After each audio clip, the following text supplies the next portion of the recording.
അതിപ്പോൾ CPM കൊണ്ടുവന്നിരിക്കുന്ന ആളുകളാണ് അവിടെ ഇരിക്കുന്നതെങ്കിൽ പിന്നെ അവർ കൂക്കുവിളിക്കില്ല. മര്യാദയാണ്. അവിടുത്തെ MLA ചടങ്ങിന് ക്ഷണിച്ചിട്ട് MLA വരുമ്പോൾ പാർട്ടിക്കാരെ കൊണ്ട് കൂക്കുവിളിപ്പിക്കുന്ന ശുദ്ധ മര്യാദകളാണ്. അത് ഞങ്ങൾക്കും വേണമെങ്കിൽ നാളെ ഒരു 50 പേരെയോ 100 പേരെയോ കൂട്ടിക്കൊണ്ടുപോയി CPMൻ്റെ MLAയോ മുഖ്യമന്ത്രിയോ മന്ത്രിമാരെയോ കൂക്കി വിളിക്കുക.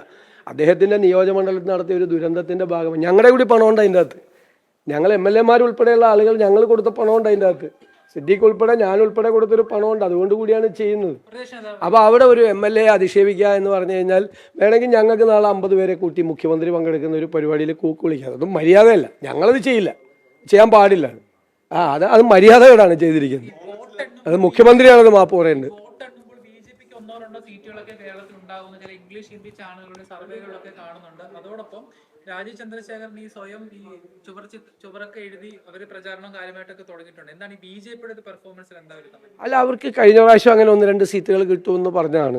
ഒന്നും കിട്ടിയില്ല എന്ന് തന്നെയാണ് ഞങ്ങൾ കരുതുന്നത്. ഈ പാലക്കാട് MLA പാലക്കാട് MP കൂടിക്കാഴ്ച നടന്നത്. അപ്പം അവിടെ ഇപ്പോഴുള്ള സിറ്റിംഗ് MLA തന്നെ തുടരാൻ എന്തെങ്കിലും ചർച്ച? അല്ലല്ല, അവർ തമ്മിൽ കൂടി കണ്ടു കഴിഞ്ഞാൽ മിണ്ടാൻ പാടില്ലേ, സംസാരിക്കാൻ പാടില്ലേ.